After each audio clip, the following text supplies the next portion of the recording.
క్రీస్తు నామములో మీకందరికి కూడా శుభములు. ఈ ఉదయకాల ఆరాధనకి మిమ్మల్ని అందరినీ ప్రేమతో ఆహ్వానిస్తూ ఉన్నాం.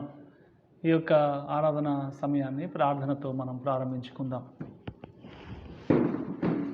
కృపా కనికరం కలిగిన దేవ, దయ కలిగిన రక్షక, నాయన ఈ ఉదయకాల సమయంలో పునరుత్థాన దినములో నాయన నిన్ను ఆరాధించుటకు స్తుతించుటకు మమ్మల్ని సజీవుల లెక్కలో ఉంచి తండ్రి నాయన ఈ యొక్క భయంకరమైనటువంటి పాండమిక్ సీజన్లో తండ్రి నాయన మమ్మల్ని తండ్రి నిన్ను స్తుతించడానికి సజీవులుగా పెట్టినందుకు స్తోత్రాలు. దయగలిగిన రక్షక, ముందున ఈ ఆరాధన సమయాన్ని దీవించి ఆస్వాదించండి. మేమందరం నిన్ను ఆత్మతో సత్యముతో ఆరాధించుటకు మమ్మల్ని సిద్ధపరచుమని, మా జీవితాల్లో మీరు చేసిన మహోపకారమును బట్టి, మాకు ఇచ్చినటువంటి విమోచన, మాకు ఇచ్చిన పాప క్షమాపణను బట్టి, మాకు ఇచ్చిన నిత్య జీవను బట్టి నీకు వందనాలు చెల్లిస్తూ మమ్మల్ని చేతికి అప్పగించుకుంటూ యేసు నామమున ప్రార్థిస్తున్నాం తండ్రి, ఆమేన్. సీఎన్ గీతాల్లో 209వ పాట స్తుతింతుము స్తోత్రింతుము అనేటువంటి పాట పాడుకుందాం.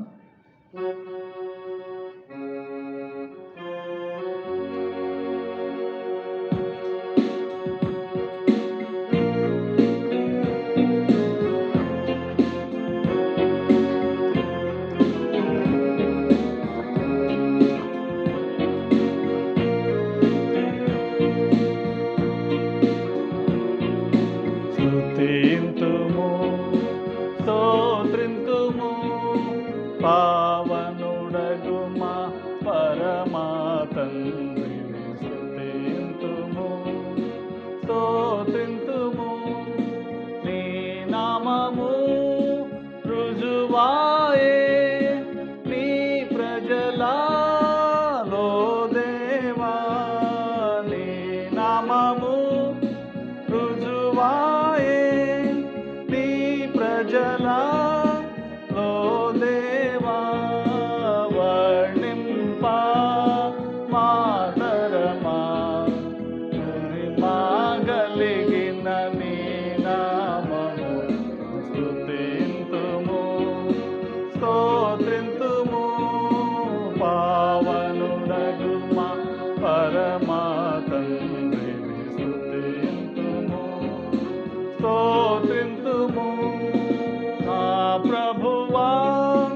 మా కొరకై సిలువాలో సమసితివి, మా ప్రభువా మా కొరకై సిలువాలో సమసితివి, మాదు రక్షణ కొరకై రక్తము కార్చిన రక్షకున్న స్తోత్రింతుము, పావనుడగు మా పరమా తండ్రి స్తుతింతుము స్తోత్రింతుము, పరిశుద్ధ జనముగా నిర్దోష ప్రజలనుగా, పరిశుద్ధ జనముగా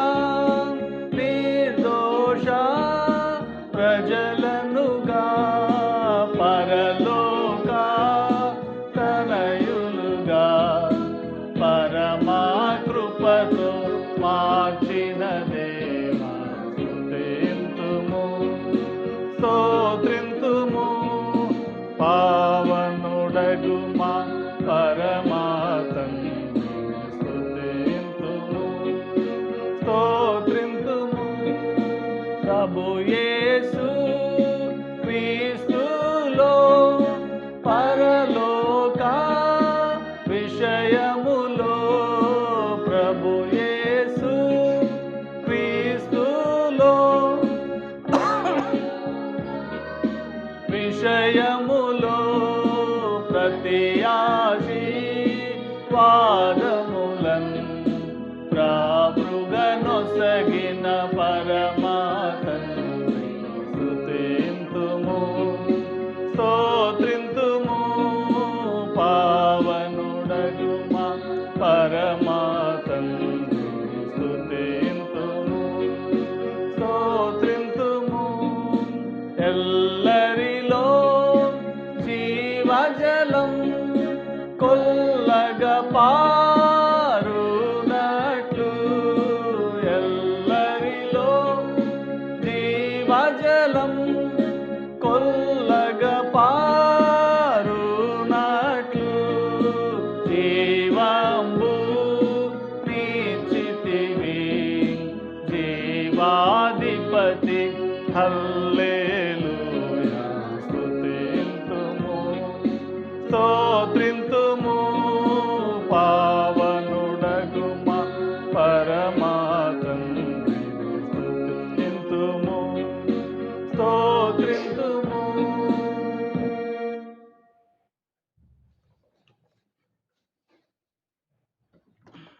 పాట పాడుకుందాం.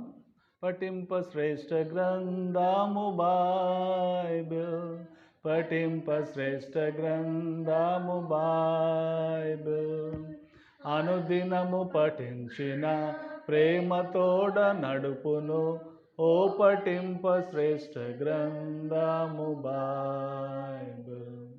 The best book to read is the Bible. The best book to read is the Bible. If you read it every day, it will help you all the way. Oh, the best book to read is the Bible. ఆరాధన నిమిత్తమై ఏర్పరచబడినటువంటి వాక్య భాగము నిర్గమకాండము 3వ అధ్యాయము. నిర్గమకాండము 3వ అధ్యాయము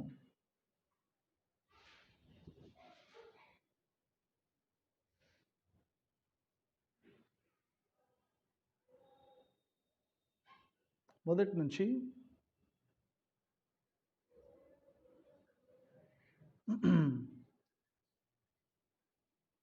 10 వచనాలు మార్చి చదువుకుందాం.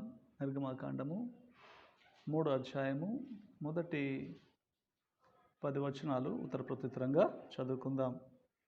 మోషే మిద్యాను యాజకుడైన యిత్రో అను తన మామ మందను మేపుచు ఆ మందను అరణ్యము అవతలకు తోలుకొని దేవుని పర్వతమైన హోరేబుకు వచ్చాను.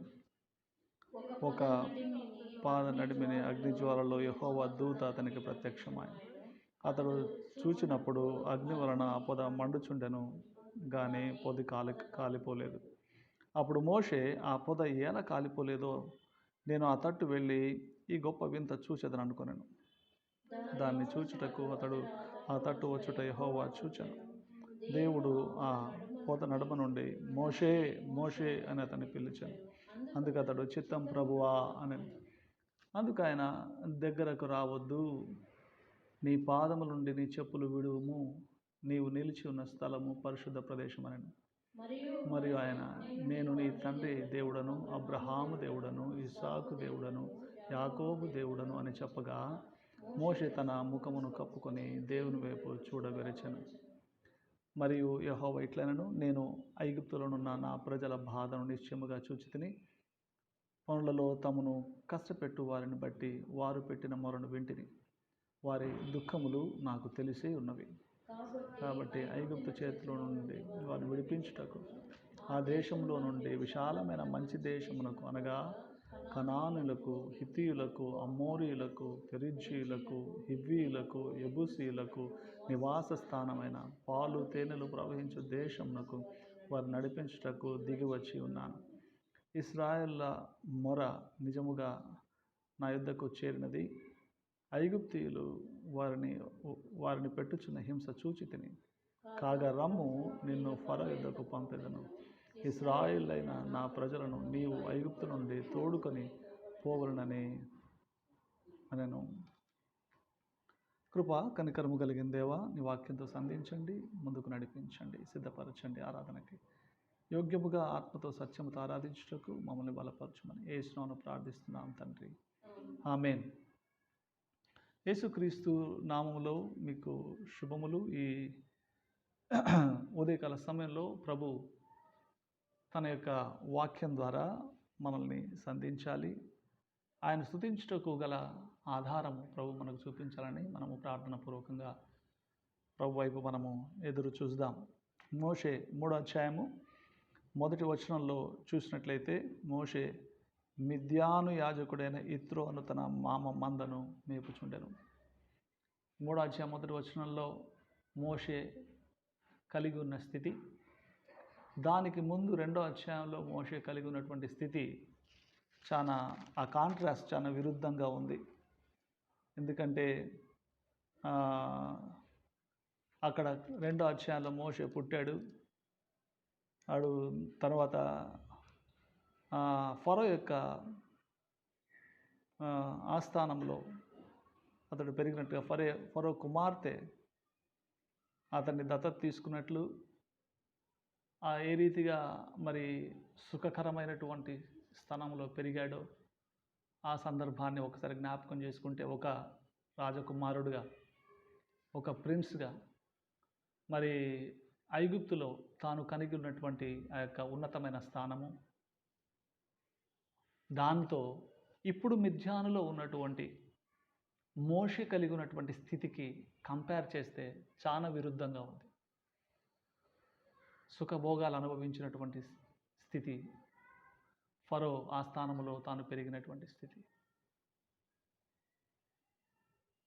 ఆ రాజ్యంలో ఒక మంచి ఇన్ఫ్లుయెన్స్ కలిగినటువంటి వాడు ఐగుప్తులు, తను జీవించాడు. కానీ ఇక్కడ 3వ అధ్యాయం 1వ వచనంలో చూస్తే అతడు ఒక కాపరిగా మారినట్లుగా మనం చూస్తున్నాం. అతడు మందను మేపువాడు అని రాయబడింది. మందను మేపేవాళ్ళంటే ఐగుప్తీయులకు ద్వేషం. దీని గురించి మనం జ్ఞాపకం చేసుకున్నాం.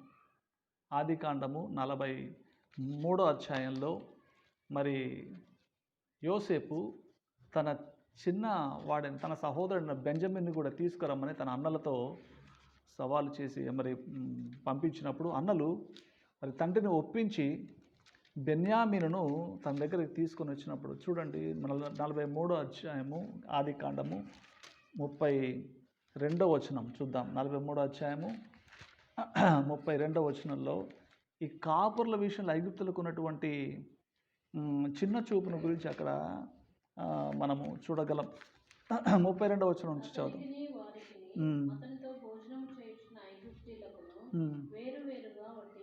చూసినారా? ఐగుప్తులు హెబ్రీయులతో కలిసి భోజనము చేరు. అది ఐగుప్తీయులకు హేయము. అది ఐగుప్తీయులకు హేయం. అంటే ఈ యొక్క హెబ్రీయులు అంటేనే చిన్న చూపు ఐగుప్తీయులకి. హెబ్రీయులతో కలిసి భోజనం చేయరు, హెబ్రీయులతో కలిసి కూర్చోరు ఐగుప్తీయులు. ఐగుప్తుల దృష్టిలో హెబ్రీయులు అంటే చాలా చిన్న చూపు. ఎందుకంటే కాపరులు వీళ్ళు. కాపరులు అంటే వాళ్ళు చాలా మందను కాసే, గొర్రెలు కాసే వాళ్ళంటే చాలా తక్కువ చూపు వాళ్ళకి. కాబట్టి వాళ్ళతో కలిసి భోజనము చేయరు, వారికి వేరువేరుగా వడ్డించినట్లుగా మనం చూస్తున్నాం కదా. అతడు లోపలికి వెళ్ళి మొహం కడుకొని బయటికి వచ్చి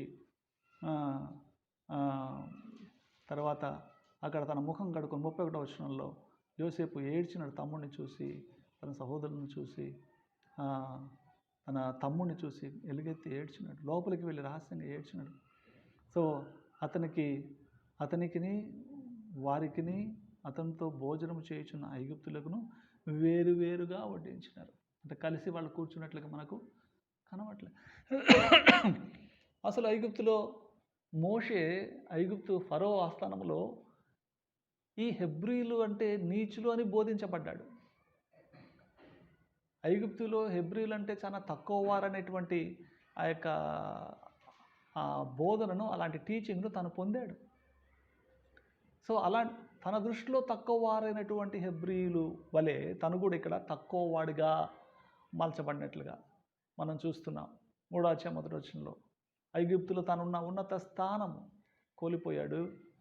మరి మిద్యానులో మామ యొక్క తన మంద కూడా కాదు, ఏం కాదు, తన సొంత మంద కాదు, తన సొంత గొర్రెలు కావు, పశువులు కావు, కానీ తన మామ యొక్క మందను మేపేవాడిగా, అంటే ఒక విధంగా చెప్పాలంటే ఒక పరదేశిగా, ఏమీ లేని ఒట్టి చేతులతో ఉన్నట్లుగా మనం ఆ సమృద్ధి అయినటువంటి స్థానం నుంచి, ఆ యొక్క ఇన్ఫ్లుయెన్స్ కలిగినటువంటి స్థానం నుంచి ఏమీ లేనటువంటి స్థితి, తన ప్రజల మధ్యలో ఐగుప్తుల మంచి గుర్తింపు కలిగి చుట్టూ అనేక మంది స్నేహితుల మధ్య జీవించిన వాడు, తన వాళ్ళంటూ ఎవరూ లేరు అనేటువంటి స్థితికి, ఉన్నతమైన స్థానం నుంచి తక్కువ స్థాయికి అతడు దిగిపోవలసి వచ్చింది.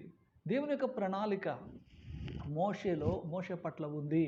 కాబట్టి దేవుడు మోషేని ఆ ప్రణాళిక కొరకు, తాను సిద్ధపరిచిన ఒక పని కొరకు మోషేను పరుస్తున్నట్లుగా మనము చూస్తూ ఉన్నాం. మోషేకి తెలీదు. మోషే తను ఒక ఉన్నతమైనటువంటి పిలుపులోనికి వెళ్తున్నాడని, తాను ఊహించినటువంటి గొప్ప కార్యము దేవుడు తన ద్వారా చేయించుకోవాలనుకుంటున్నాడని, ఇశ్రాయేలు ప్రజలకు తనకు గొప్ప నాయకుడు కావాలని దేవుడు తలంచాడని మోషేకి ఏమాత్రం కూడా తెలియదు. మోషే ఈ మిద్యానులో తన మామైన ఇత్రో యొక్క మందను మేపుతూ ఉన్నప్పుడు తన మనసులో ఏమనుకొని ఉంటాడో ఆలోచించండి. నేను ఎక్కడుంటిని, ఎక్కడికి వస్తే, నేనెంత సుఖమైనటువంటి స్థితిలో ఉంటుంది, నా స్థితి ఏమీ లేని స్థితి అయిపోయింది, ఒట్టి చేతులతో వచ్చానే. తనలో తాను ఎంతగా డిప్రెషన్లోకి వెళ్ళి ఉంటాడు, తనలో తను ఎంతగా కృంగిపోయి ఉంటాడు, తనలో తను ఎంతగా మరి నలిగిపోయి ఉంటాడు, సొమ్మసిల్లి ఉంటాడు, ఆవేదన పడి ఉంటాడు తనకున్నటువంటి పరిస్థితిని బట్టి. కానీ అదే అంతము కాదనే విషయం ఆయనకి తెలీదు. దేవుని యొక్క ఇంటర్ఫియరెన్స్ తన లైఫ్లో ఉంది. దేవుడు తన జీవితంతో జోక్యము చేసుకుంటున్నాడు. దేవుని యొక్క ప్రణాళికలో, దేవుని యొక్క ఏర్పాటులో మోషే ఉన్నాడు అన్న విషయము మోషేకి తెలీదు. దేవుని యొక్క ఆ ఏర్పాటు గురించి తనకు దేవునికి మాత్రమే తెలుసు. తనున్నటువంటి స్థలం, ఆ యొక్క కాపరులు, ఆ యొక్క హెబ్రీయులు అంటే తక్కువ వారని, వాళ్ళు కాపరులని చిన్న చూపు చూసేటువంటి ఐగుప్తీయులు, ఆ చిన్న స్థాయికి నేను దిగిపోయానే అని తాను మరి తనకున్నటువంటి స్థితిని బట్టి కృంగినటువంటి పరిస్థితులను మనం చూడగలం. ఈజిప్షియన్ ప్రిన్స్గా ఉన్నప్పుడు ఎంత మంచి స్థానం, అతని ఐగుప్తులో ఈ యొక్క హెబ్రీల గురించి, ఈ యొక్క కాపర్ల గురించి తక్కువగా వాళ్ళని ఎప్పుడు మనకంటే తక్కువ వారనేటువంటి టీచింగ్ మోషేకి ఇవ్వబడింది.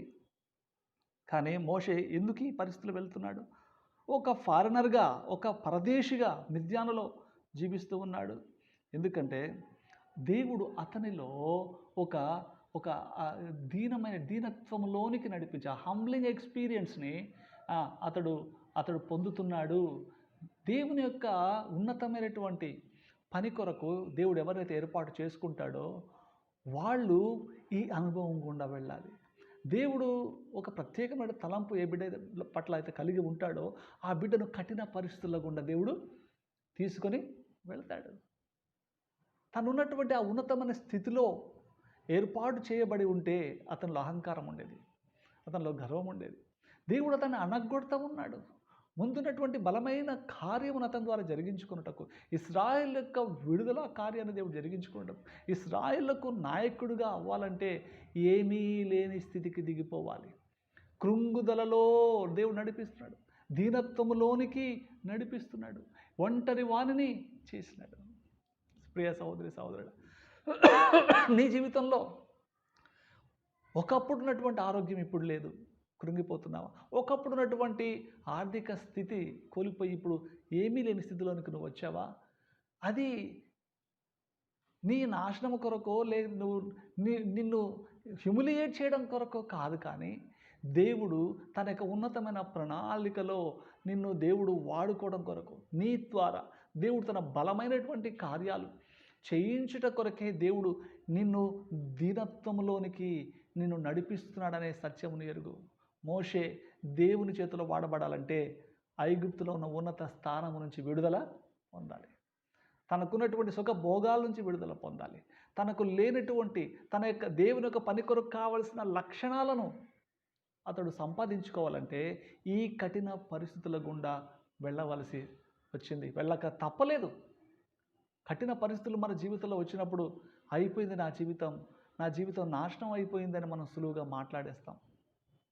నయోమి రూతు 1:20 ఇదే మాట అనింది, నన్ను నయోమి అని పిలవద్దు, నన్ను మధురం అని పిలవద్దు. Don't call me Naomi, call me Mara, because God has dealt with me harshly. God has made my life bitter. నా జీవితమును చేదుగా చేసేసినాడు దేవుడు. మధురమైన నా జీవితము చేదు. నయోమి కూడా తన జీవితంలో సమృద్ధి కలిగినటువంటి బిడ్డగా కుటుంబ సమేతముగా ఆ యొక్క మోయాబు దేశంలోనికి వెళ్ళింది. కానీ ఒక సమయం వచ్చింది, ఏమీ లేని స్థితిగా ఆమె అనుభవించింది. ఒట్టి చేతులతో మిగిలిపోయింది. భర్తను కోల్పోయింది, కుమారులను కోల్పోయింది. కానీ నయోమి ఒక పని మాత్రం చేయడం మానలేదు. ఆ కోల్పోయిన స్థితిలో కూడా తన దేవుడైన యెహోవాను విసర్జించలేదు. తన దేవుడైన యెహోవా యందు నమ్మిక ఉంచింది. ప్రియ సహోదరి సహోదరుడా, ఈ కోవిడ్ సీజన్లో నీకు పరిస్థితులు కృంగదీశాయా? కుటుంబం అంతా కలిసి జీవించిన ఈ యొక్క అనుభవంలో ఉన్న నీవు నీ కుటుంబీకులను కోల్పోయి నువ్వు ఒంటరి వాడివయ్యావా? నువ్వు కృంగుదల్లో వెళ్తున్నావా? నువ్వు ఒక పరదేశి అయిపోయావా? గుంపులో జీవించిన నీవు ఒంటరి వాడివైపోయావా? మోషే మరి అనేక మంది యవనస్తుల యొక్క ఐగుప్తుల యవనస్తుల యొక్క మధ్యలో జీవించిన వాడు, తిరిగిన వాడు ఇప్పుడు మిద్యానులో ఒంటరివాడైపోయాడు. కానీ దేవుని యొక్క ప్రణాళిక అతన్ని విడిచిపెట్టిందా? దేవుని యొక్క తోడు అతన్ని విడిచిపెట్టిందా? విడిచిపెట్టలే. నయోమి ఒంటరిదైపోయింది. తనకున్న కుటుంబీకులందరినీ, ప్రియులందరినీ పోగొట్టుకుంది. తనను మారా అని పిలవమంటుంది. నీ జీవితంలో వచ్చిన చేదు అనుభవాలను బట్టి దేవుడు నన్ను విసర్జించాడు, నా జీవితము పట్ల ఆయనకు చింత లేదు అని అనుకుంటున్నావా?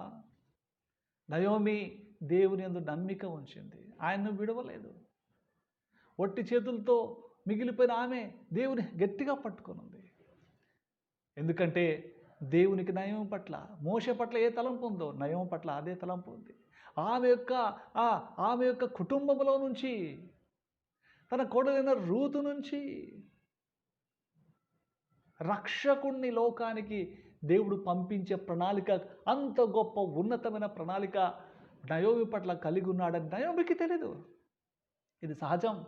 మన జీవితాల్లో ఒంటరితనం వచ్చినప్పుడు, మన జీవితము చేదు అనుభవాలు గుండా వెళ్తున్నప్పుడు సులువుగా మనం చెప్తాం దేవుడు నన్ను విసర్జించాడని. కానీ ఆ సమయంలో కూడా దేవుడు నీ పట్ల ఒక ఉన్నతమైన ప్రణాళికను కలిగి ఉన్నాడు. దేవుడు నిన్ను తన కొరకు తన చేతిలో ఒక బలమైన సాధనముగా, బలమైనటువంటి సాక్షిగా అనేకుల రక్షణార్థమై వాడబడడానికి ప్రణాళిక కలిగి ఉండి దేవుడు నిన్ను ఆ అనుభవంలో తీసుకుని వెళ్తున్నాడని మనం గమనించాం. మోషే జీవితంలో ఆ ఒంటరితనము తన మేలు కొరకే వచ్చింది. మోషే జీవితంలో ఆ యొక్క పరదేశిగా జీవించేటువంటి స్థితి దేవుని యొక్క ఉన్నతమైన ప్రణాళికలు అడుగు పెట్టడానికి అది దేవుడు అనుమతించాడని తర్వాత అర్థం చేసుకున్నాడు మోషే తన జీవితంలో నేను ఏమాత్రము పనికిరాను అంటున్నాడు. తన జీవితంలో మరి 3వ అధ్యాయంలో మరి 11వ వచనంలో చూసినట్లయితే దేవుడు నేను నిన్ను ఏర్పాటు చేసుకున్నా, ఫరో దగ్గరికి పంపించాలనుకున్నా, ఇశ్రాయేలును నా ప్రజలను నీవు ఐగుప్తు నుంచి తోడుకొని పోవాలి అని తన యొక్క ప్రణాళిక, తన ఉద్దేశాన్ని మోషే పట్ల ఎప్పుడైతే బయలుపరిచాడో అందుకు మోషే అన్నాడు, నేను ఫరో యొద్దకు వెళ్ళుటకును ఇశ్రాయేలును ఐగుప్తుల నుండి తోడుకొని పోవుటకును ఎంతటి వాడనని దేవునితో అనగా. ఈ మాట ఐగుప్తులో ఉన్నప్పుడు అనేవాడా? చెప్పండి. ఒకవేళ ఐగుప్తులో ఉన్నప్పుడు దేవునికి ఏర్పాటు ఉండింటే ఈ మాట నేను ఎంతటి వాడనయ్యా అనేవాడా? పరిపూర్ణంగా నేను శక్తిహీనుడను అని ఒప్పుకునేటువంటి స్థితి వరకు తీసుకొచ్చాడు. ఎస్, దేవుని యొక్క శక్తివంతమైనటువంటి కార్యములు దేవుడు నీతో జరిగించుకోవాలంటే దేవుడు నీలో ఎదురు చూస్తూ, నాలో ఎదురు చూస్తుంది. నీలో నాలో నా శక్తి చేత బలము చేత కాదు, జకర్యాలు చెప్పినట్లు శక్తి చేత కాదు, బలము చేత కాదు, దేవుని యొక్క ఆత్మ వలనే సాధ్యము, నీ వలననే సాధ్యం ప్రభువా, నేనేమీ చేయలేను అనేటువంటి ఆ యొక్క వట్టితనానికి, ఆ ఎంప్టీనెస్కు నువ్వు రావాలి. దేవుడు నిన్ను వాడుకోవాలంటే నువ్వు వట్టివాడు కావాలి. దేవుడు అతన్ని వట్టివాడిగా చేస్తున్నాడు. ఎందుకంటే అతన్ని వాడుకోవడానికి, అతన్ని ఒక లీడర్గా చేయాలి, అతన్ని ఒక నాయకుడిగా చేయాలి. ఇది దేవుని యొక్క ఉన్నతమైన ప్రణాళిక. నీ ఒంటరితనము ప్రభుని స్తుతించకుండా నిన్ను చేస్తుందా? నీ యొక్క చేదు అనుభవాలు ప్రభుని స్తుతించకుండా చేస్తున్నాయా? నీ జీవితంలో వచ్చిన కృంగుదల ప్రభుని స్తుతించకుండా ఆపుతున్నాయా? సహోదరుడా, ఇది నీ అంతం కాదు. దేవుడు నిన్ను కఠిన అనుభవం గుండా కఠినమైన ట్రైనింగ్లో తీసుకుని వెళ్తూ ఉన్నాడు. ఆయనకు నీ పట్ల ఉన్నతమైనటువంటి ప్రణాళిక ఉంది. నువ్వు ఆ ఉన్నతమైన ప్రణాళికలో అడుగు పెట్టాలంటే నువ్వు వట్టివాడివి కావాలి. ఐగుప్తు ఐశ్వర్యము, ఐగుప్తు యొక్క పేరు, ఐగుప్తు యొక్క ఇన్ఫ్లుయెన్సు నీలో నుంచి పూర్తిగా పోవాలి. ఐగుప్తున్న అహంకారము నీలో నుంచి పోవాలి.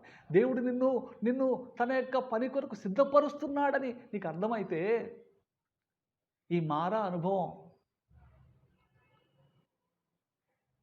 కూడా, ఈ ఒంటరితనంలో కూడా, సమస్తమును కోల్పోయిన స్థితిలో కూడా, నువ్వు పరదేశిగా మిగిలిపోయిన స్థితిలో కూడా, నీ ప్రియులను కోల్పోయిన స్థితిలో కూడా నువ్వు ప్రభువుని స్తుతించుట ఆపలేవు.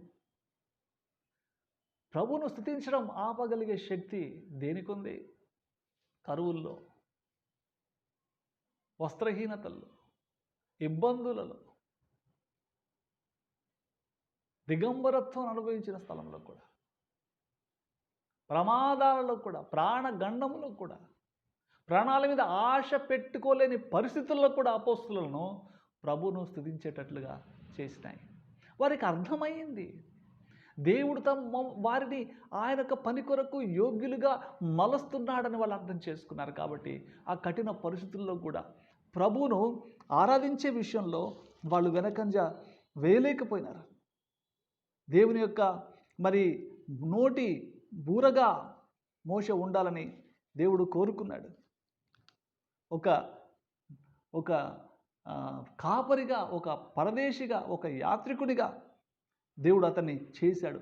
ఐగుప్తే నా స్థిర నివాసం అనుకున్న వానికి ఇది నీ స్థిరమైంది కాదు అని దేవుడు చూపించడానికి అతని కఠిన పరీక్షల గుండా తీసుకుని వెళ్తున్నాడు.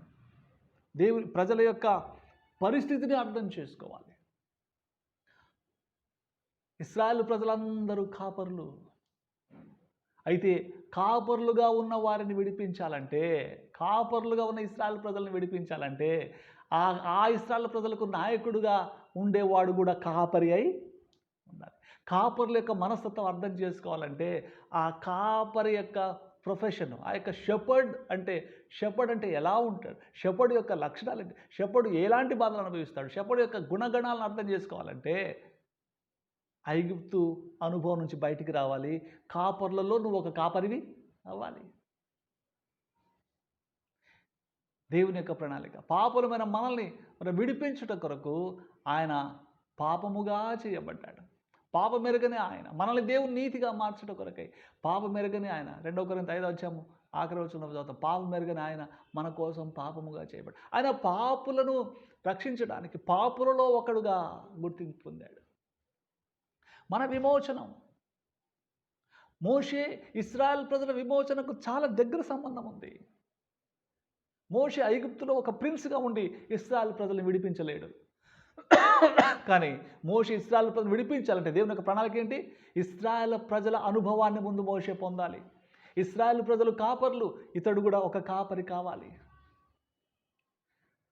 ఇశ్రాయేల్ ప్రజల కృంగుదల అర్థం చేసుకోవాలంటే ముందు ఆ కృంగుదలలోనికి మోషే నడవాలి, ఆ కృంగుదలను అనుభవించాలి.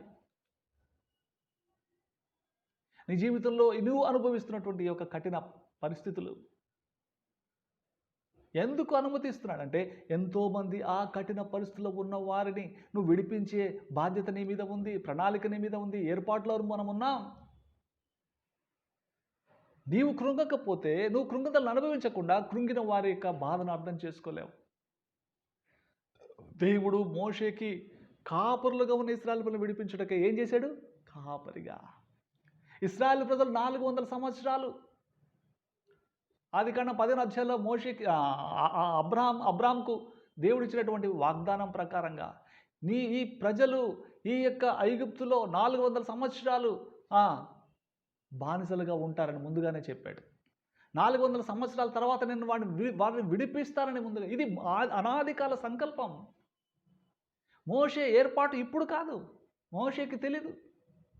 మోషే పుట్టకముందే మోషేని గురించిన ప్రణాళిక దేవుడు సిద్ధపరిచాడు.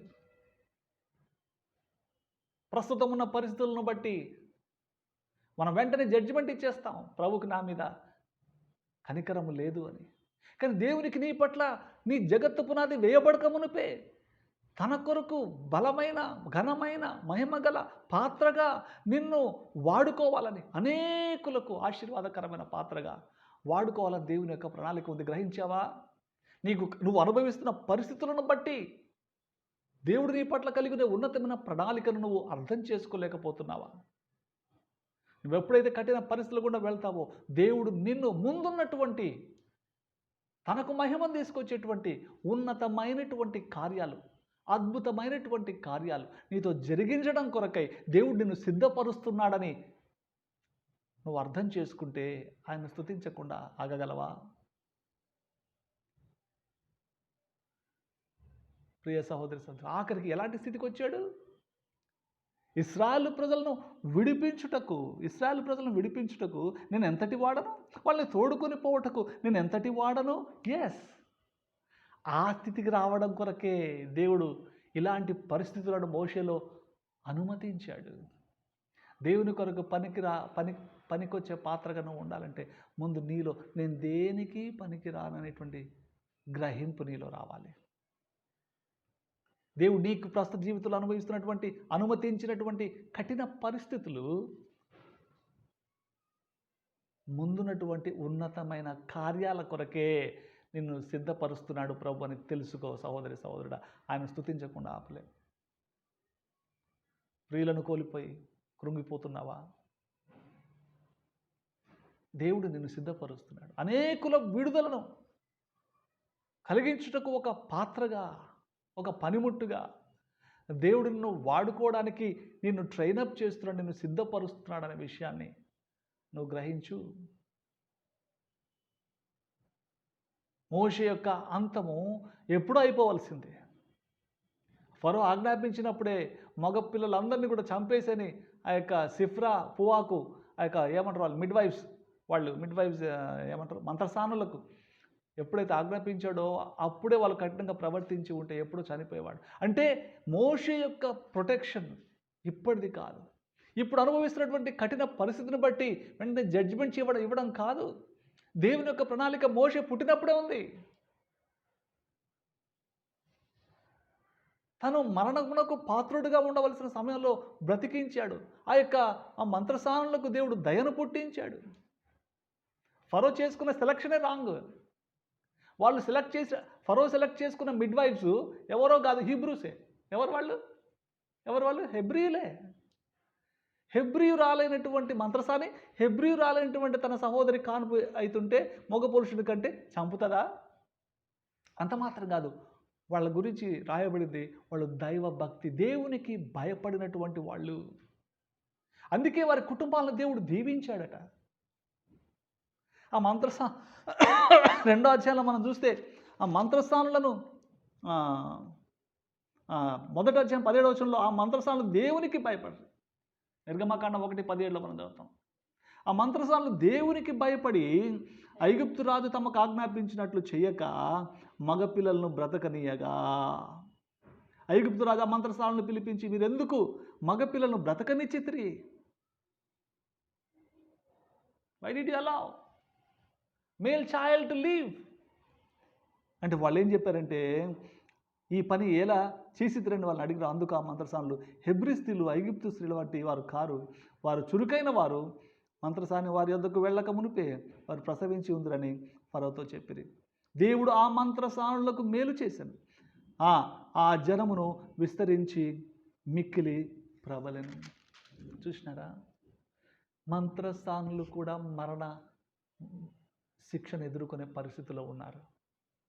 కానీ ఆ పరిస్థితుల్లో కూడా దేవునికి వ్యతిరేకమైనటువంటి పని, నరహత్య చేయడానికి వాళ్ళు అంగీకరించలేదు. వారి ప్రాణాలు పోయిన పరిస్థితి వచ్చినా కూడా ఫరో వారి ప్రాణాలు తీసి ఉండవచ్చు, దేవుని కొరకు సాక్షులుగా నిలబడ్డారు. ఎందుకు బానిసత్వంలోనికి షద్రక్ మేషక్ అబేద్నెగోలను దేవుడు తీసుకెళ్ళాడు?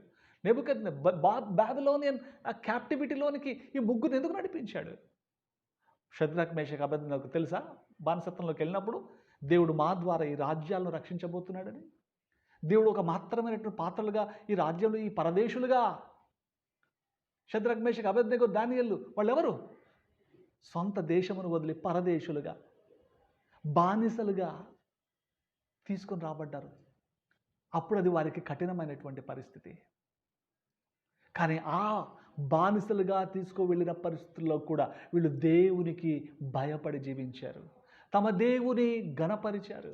ప్రియ సహోదరి సహోదరుడా, నీ కఠిన పరిస్థితుల్లో కూడా do you honour your God just like Naomi honoured her God, just like Shadrach Meshach Abednego honoured their God. నీ ఈ యొక్క కఠిన కృంగుదలలో, ఈ యొక్క చేదు అనుభవంలో కూడా నీ దేవుని నువ్వు మహిమపరిచే పరిస్థితిలో ఉన్నావా? దేవుడు నేర్పిస్తున్నాడు మనకి. చేదు జీవితం, చేదు అనుభవాలు కూడా వెళ్తున్న ప్రభువుని స్తుతించి ప్రభువుని కనపరిచేటువంటి అనుభవం నీవు నేను కలిగి ఉండాలని ఆశపడుతున్నాడు.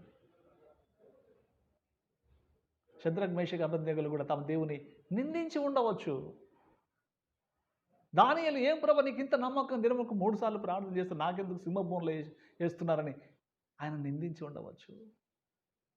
కానీ వారికి తెలుసు తమ దేవుడు సర్వశక్తి గల దేవుడు, తమను విడిపించుటకు సమర్థుడు అని వారికి తెలుసు. కానీ వాళ్ళు ఒక నిర్ణయం తీసుకున్నారు, ఆయన వారిని విడిపించకపోయినా మేము ఆయన గణపరచడం మానవం. ప్రియ సహోదరి సహోదరుడా, వాళ్ళు గొప్ప అధిపతులు అయిపోయారు. దానియేలును హెచ్చించాడు, షద్రక్ మేషక్ అబేద్నెగోలను హెచ్చించాడు. వీరి యొక్క ఆ ప్రభు పట్ల ఉన్నటువంటి నమ్మకము రాజును రాజ్యాన్ని మార్చేసింది. ఎండ్ ఏ విధంగా ఉందో చూడండి. Don't look at the present situation, but be faithful to God, honour God even in this bitter situation. నీ ఊహించినటువంటి కార్యాలు దేవుడు చేస్తాడు నీ జీవితంలో. దేవుడు నిన్ను ట్రైనప్ చేస్తూ ఉన్నాడు తన పని కొరకై.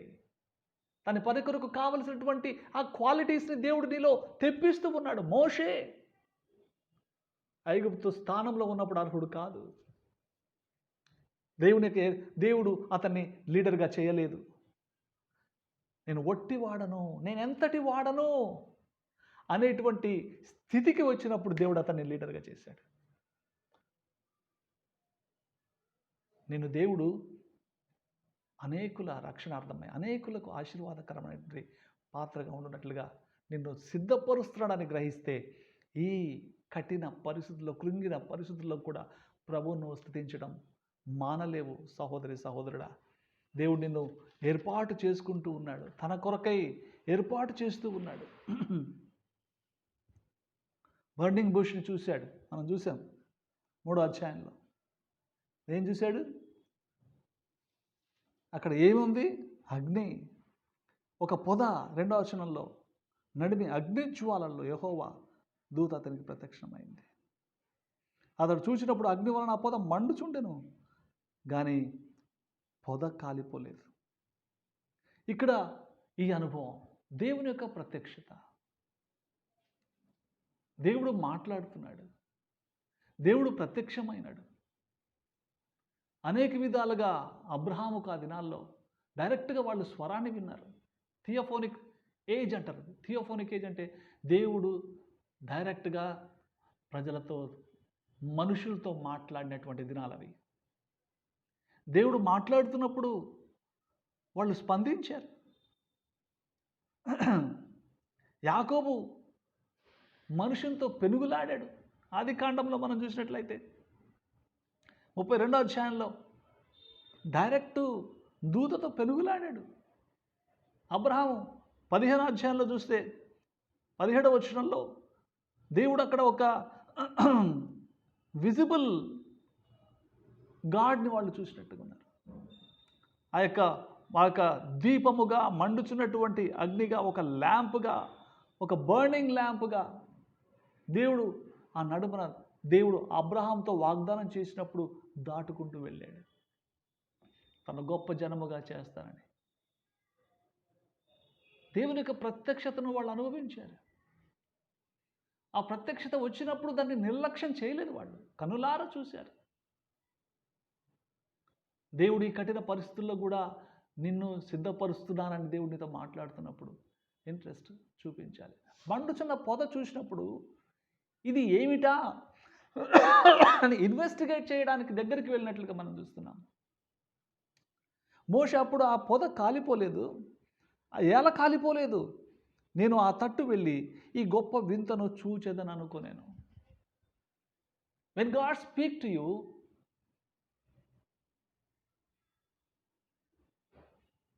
రెస్పాన్స్ అనేది ఇవ్వడం నేర్చుకోవాలి. దేవుడు నీకు నువ్వు కఠిన పరిస్థితుల్లో కూడా తీసుకొని వెళ్తున్నాడంటే దేవుడు నీ విషయంలో ఆయన ఒక కార్యాన్ని చేస్తూ ఉన్నాడు అని గ్రహించాలి. కాలుతున్న పొద చూడండి, అక్కడ ఎందుకు ఆ కాలుతున్న పొద దేనికి గుర్తు? ఒక పక్క చూస్తేనేమో మంట ఉంది, పొద మండుతుంది, కానీ పొద కాలిపోలేదు. నీ పరిస్థితి అలాంటిదేనేమో. ఒకవేళ నీ జీవితము కఠిన పరిస్థితుల్లో గుండా ఉంటుంది, అగ్ని పరీక్షల గుండా వెళ్తుంది. అగ్ని వంటి శోధనలు, పేతురు రాస్తాడు, అగ్ని వంటి శోధనలు మీరు ఎదుర్కొన్నప్పుడు ఆశ్చర్యపడొద్దు. అంటే మనల్ని కాల్చివేసేటట్లుగా అగ్ని వస్తుంది, కానీ కాలిపోం. పొద కాలుతుంది, పొద మండుతుంది, కానీ కాలిపోవట్లేదు. It is not the will of God to burn you into ashes. Instead, He wants to make you a burning lamp for Him. పొద కాలిపోవడం దేవుని చిత్తం కాదు. నీ జీవితము కాలిపోవడం కొరకు దేవుడు అగ్ని లాంటి పరీక్షలను నేను అనుమతించలే. ఆ పొద మీద కూడా దేవునికి కనికరం ఉంది. మోషే యొక్క పరిస్థితి కాలిపోతున్న పరిస్థితి, మోషే యొక్క పరిస్థితి బిట్టర్ సిచ్యువేషన్, అది చేదు అనుభవం కూడా వెళ్తున్నాడు. తన జీవితము బూడిదైపోతుంది అనుకుంటున్నాడు, కానీ పొదలో నుంచి కూడా దేవుడు మాట్లాడుతున్నాడు. ఇదిగో ఈ పొద ఎట్లయితే మండుతున్నట్లు కనిపిస్తున్నా కాలిపోదో, నీ మంట అగ్ని లాంటి పరీక్షలు కూడా వెళ్తున్న నీవు కూడా నాశనము కావు. ఆత్మ సంబంధమైన బిడ్డలు ఇవి అర్థం చేసుకుంటారు. ఏంటి ఆశ్చర్యం అనిపిస్తుంది, అది తన జీవితానికి అప్లై అయ్యిందని తర్వాత తెలుసుకున్నాడు. ఓ, దేవుడి కఠిన పరిస్థితులు కూడా తీసుకెళ్తుంది నన్ను కాల్చి బూడిద చేయడం కొరకు కాదు, కానీ తన చేతిలో పనిముట్టుగా నన్ను మలచి వంచి సరిచేసి వాడుకోవడము. నీ జీవితంలో వచ్చినటువంటి కఠిన పరిస్థితి నిన్ను నాశనం చేయడం కొరకు రాలే సహోదరుడా. మోషే పట్ల ఉన్న ప్రణాళిక నీ పట్ల ఉందని ఈ ఉదయకాల సమయంలో గమనిస్తే ఏం చేస్తావు? ప్రభువా, ఈ మారా అనుభవంలో, నా పట్ల ఈ చేదు అనుభవంలో నా పట్ల ఇంత ఉన్నతమైన తలంపు కలిగి ఉన్నావా? నన్ను మలుస్తున్నావా? నేను కాలిపోవడం నీకు ఇష్టం లేదని అర్థమైంది. ఎప్పుడైతే ఆ మండుతున్న పొదని చూశాడో ఏం చేశాడు? దాని దగ్గరికి వెళ్ళాడు.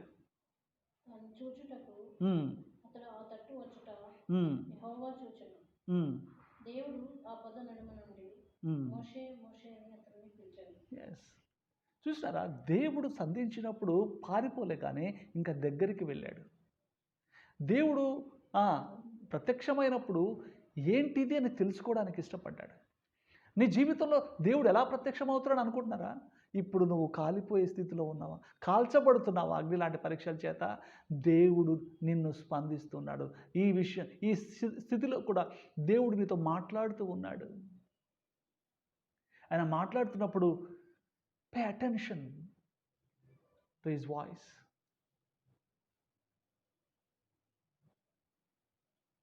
Have you realized that God is speaking to you by taking you through this bitter experiences? కఠినమైన ఈ చేదు అనుభవాలు కూడా తీసుకుని వెళ్తున్నప్పుడు దేవుడు నాతో మాట్లాడుతున్నాడు అనిపిస్తుందా? అనిపిస్తే బ్లేమ్ చేయం, కానీ ఏం చేస్తాం? Will praise him, will honour him, will exalt his name, will worship him.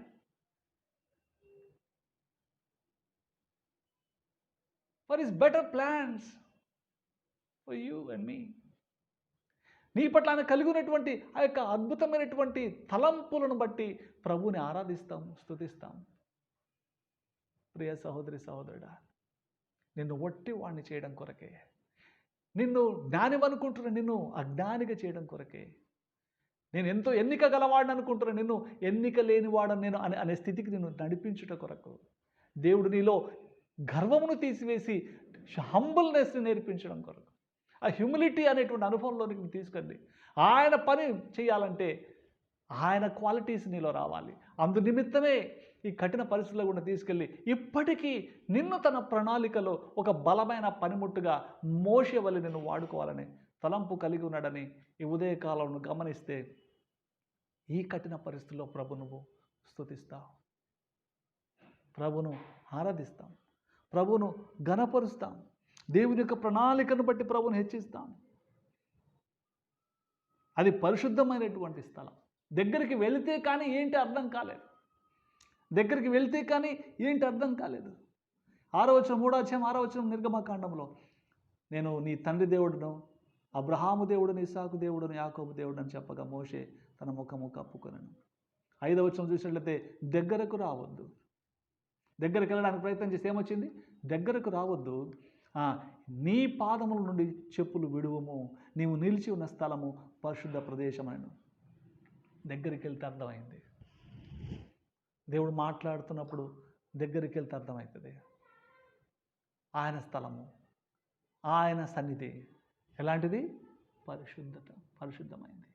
అది నిన్ను పరిశుద్ధపరుస్తుంది, నిన్ను కడుగుతుంది, శుద్ధి చేస్తుంది, నీలో ఉండే అపవిత్రతను విడిచిపెట్టేటట్లు చేస్తుంది. జోడ్లు అపవిత్రతకు గుర్తు. ఎక్కడెక్కడో తొక్కి నడిచినటువంటి కాపరిగా బురదల్లో దీంట్లో తొక్కి వచ్చాడు, పరిశుద్ధమైనటువంటి స్థలానికి వచ్చాడు.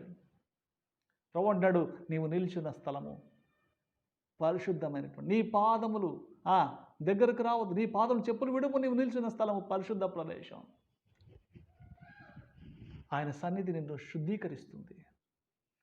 ఈ కఠినమైన అగ్ని లాంటి శోధనలు నిన్ను శుద్ధ సువర్ణంగా మలుస్తాయి. మైలతో నిండినటువంటి సువర్ణము శుద్ధ సువర్ణం అవుతుంది. ఆయన సన్నిధి నీలో ఉండే మైలను తీసివేస్తుంది. ఆయన పని కొరకు నిన్ను సిద్ధపరుస్తుంది. ఆయన పని చేయాలంటే నువ్వు పరిశుద్ధపరచబడాలి. చెప్పులు విడువుము, దేవునికి ఆయాసకరమైనవి నువ్వు విడిచిపెట్టేటట్లు చేస్తుంది. ప్రభుని స్తుతించడానికి ఎన్ని కారణాలు ఉన్నాయి.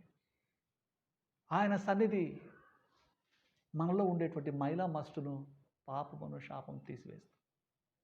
ప్రియ సహోదరి సహోదరుడా, మోషేను పరిశుద్ధతలోనికి నడిపించింది ఆయన సన్నిధి. మోషే ఆయన దేవుడు అనుమతించిన కఠిన పరిస్థితులు తనలో తగ్గింపులోనికి నడిపించాయి. ఆయన నేను ఏమీ అసమర్థుడను అనేటువంటి, నేను ఎంతటి వాడను అనేటువంటి స్థితికి నడిపించాయి. అంటే he is now ready to be promoted as a leader of the nation. దేవుని యొక్క ఇంటెన్షన్ ఏంటి? మోషేను లీడర్గా చేయాలి. లీడర్గా చేయాలంటే కఠిన పరిస్థితుల గుండా తీసుకువెళ్ళి తనకు అనుకూలమైనటువంటి క్వాలిటీస్ని తనలో పుట్టించాలి. నువ్వు ఎదుర్కొన్న నీ కఠినమైన పరిస్థితులు దేవుని కొరకు పనిముట్టుగా వాడబడ్డానికి నిన్ను సిద్ధపరుస్తున్నాను.